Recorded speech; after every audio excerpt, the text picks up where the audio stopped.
And this time, yung pagiging bading, for sure may mga nagtatanong, ano ba talaga si Raymond? Straight ba or gay? I don't know. Mahirap magsalita ng tapos eh.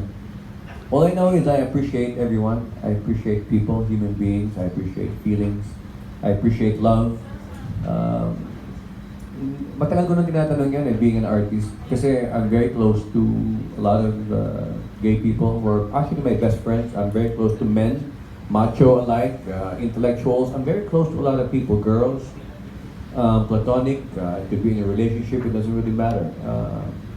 So I used to ask myself, ano ba, I find men good looking, I find gays good looking, I find people's heart best looking. So, hindi ko masasabi yun. At one point, actually, ang story, if I may just share it with you, si James Dean kasi is one of my favorite, napakalalim niyang mag-portray ng character. At one point, sabi niya sa best friend niya, I have to try to be in a relationship or to go to bed with a man. Sabi niya, how can I feel if I'm given a role as a homosexual? How can I do it? And when I saw his documentary, parang ginawa niya nga, but he was a man. So sabi ko at one point, nung sobrang lalim ng pagpasok ko sa mga character, sobrang passionate ako sa craft ko. Sabi ko, siguro I should try that also. So, I don't know, secret na lang kung ano nangyari, but I don't know, I just know na hindi ko pwedeng ilipit ang sarili ko kasi ang love has no gender, and that is the message of this film. Kasi ang love galing sa puso eh. Hindi naman galing sa pusong tumitibok, galing yan sa isang invisible na puso na wala naman talaga dyan. Mas malaki pa sa pagkatao mo yan. So, I don't know what I am. I'd like to be a human being. I'd like to be a human being na marunong magmahal at mag-appreciate ng tao. Lalim na naman. Hindi kasi na lang sa kanya. So, ibig mo sabihin, hanggang ngayon, confused ka? I don't think I'm confused. I just don't like to give myself a category or I don't like to limit myself for who I am because marami pang growth as a human being. Hindi pa tapos ang buhay ko. May bukas pa, may next week pa.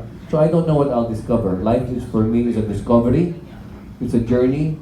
At hindi ko pwedeng kasarado at sabihin sa madla, ito lang ako kasi bukas baka may nagdag sa akin kakaiba o may mabawasan sa akin kakaiba. So yun lang. Pero was there a time in your life na, yun, sabi mo nga kanina parang di ba, nasa-challenge ka. Meron bang offer from opposite sex, from same sex na itry natin? May ganon? There's always offer, especially in our industry, di ba? Hindi naman derogatory yun. I mean, we're filled, this is an eccentric industry. Sabi na, si Raymond Bagatsing, eccentric yan. Yes po, kasi artista ako eh. I'm an actor. I get into my role, malalim. Hindi lang po dahil sa pera, hindi lang po dahil sumikat ako, dahil mahal ko ang ginagawa ko. Matagal nyo nang alam yan. Malalim ako, hindi nyo maintindihan si Raymond Bagatsing. Kasi artista ako, actor ako, hindi ako normal, hindi ako 9 to 5 job. 24 hours ako, umiiyak ako, nagagalit ako, napapahiya ako, mahihain ako kahit sa camera. Pag mga ganito, mahihain talaga ako. That's who I am. Pero in my role, when I'm in films, I get to be somebody else. Pero I get to put my heart and soul into it. Doon nyo makikita kung sino talaga yung Raymond Bagatsing. Hindi lang isa yun kasi marami akong role. At bawat isa doon, nilagyan ko ng pagkatao ko. At bawat isa doon, nag-take home ako. At marami akong natutunan sa character na yun. Lalong lumalalim ang pag-appreciate ko sa bawat nagdadaanan ng bawat isang tao. Yun. So I'm not confused. I'm confused by many things. Pero with that, I'm not. I'm just me. So I don't know who I will be tomorrow. I don't know next year. I don't know baka. But also to answer your question, hindi ko naging peg si bibinggan ng hari. Siguro nagkataon lang. No? For me kasi ang journey ng actor malalim yan eh. Para sa akin pagtapos ng pelikula, hindi sa akin tapos yun eh. Kasi dala-dala ko yun 1 buwan, 2 buwan, 3 buwan. Or 1 taon, isang series, ganun yung role ko. Hindi ko na mabubura sa akin yun eh. Hindi naman na-erase ang memory eh. No? Lahat ng iniyak ko doon, lahat ng ginalit ko doon, lahat ng naramdaman ko, pumasok sa katawan ko yun. Pumasok sa luha ko yun. Totoo yun. So minsan, nagre-reverberate yan sa akin kahit tapos na ang film. Ano ba? Ang lalim. Kumbaga lahat yun na-absorb ko. Kumbaga, ayun. Lalim na naman. Sorry. Lalim. Pero kailangan nyo ng snorkel para makahinga. pero mas mas nai-enjoy mo ba pag mga ganitong klaseng roles yung ginagampanan mo? Kasi hindi naman lahat ng aktor tumatanggap ng ganito and comfortable playing this kind of role. Lalo na kapag pinagdududahan ng gender nila. Matagal na pinagdududahan ng gender ko. Ever since that I did Ballet Philippines, I danced for a ballet, modern ballet. Ang mga choices ko will always question a man's man. But I don't think I can be questioned because I'm also a man's man. I'm a martial artist, you know, I do a lot of macho things, but I also do a lot of feminine things. I love art, I love painting, you know, I love writing, poetry, those are feminine things. So, pag nagbigay tayo ng kategorya, effeminate yan, masculine yan, hindi po pwede kasi tayo pinanganak na may nanay at tatay. Ang nanay mo yung feminine, lilipat sa'yo yan kahit lalaki ka. Yung love ng nanay mo, may ita-transfer sa'yo yan. Ang personality mo ay hindi monotonous, hindi one-sided. Ang masculinity ng tatay mo, pupunta sa'yo yan. So we are, doon pa lang, doon na bipolar na tayo eh. We are male and female. It just so happened that it's in me. In you, you are also the product of your mother and your father. So you have masculinity in you. So we cannot. So the great question and the great answer is love is love. It cannot be categorized. It cannot be explained.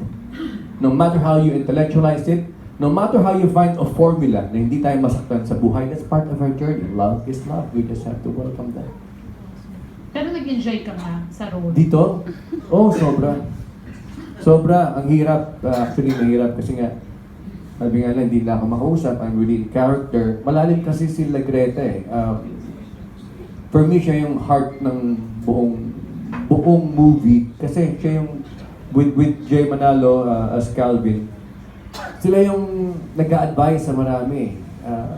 Marami silang pinagdaan, pinaglaban yung love nila. I don't know what Calvin's role is kasi for me, parang lalaki siya eh. Lalaki siya na in love kay Greta. I'd like to believe na si Greta is ibang klase magmahal at hindi niya sinasabing si Calvin ay gay kahit hindi siya naniniwalang ang lalaki ay nai-in love sa isang gay ay hindi naman, bumabawi na.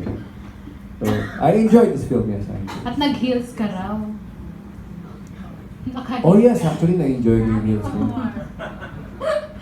Sana may pasample. Actually, natuwa ako kasi nung nag-heels ako, 4-5 inches yung nakalakad ako eh. Natuwa ako. Natural pala sa akin to ah. Pwede to, pwede. May kissing scene ba kayo ni Jay dito? Ah, sweet na. You have to watch the movie. You have to promote the movie well para maraming manood. Kasi may kissing scene si JC tsaka si Roxanne, di ba? So hindi naman ganun talaga Gusto mo, dito na lang ngayon. Ay, live. Oh, naka-FB live. Ay, na-tense. Ang nangalipon ko nang lipat doon sa kanya. Ayan si Jay. Sige, si Jay.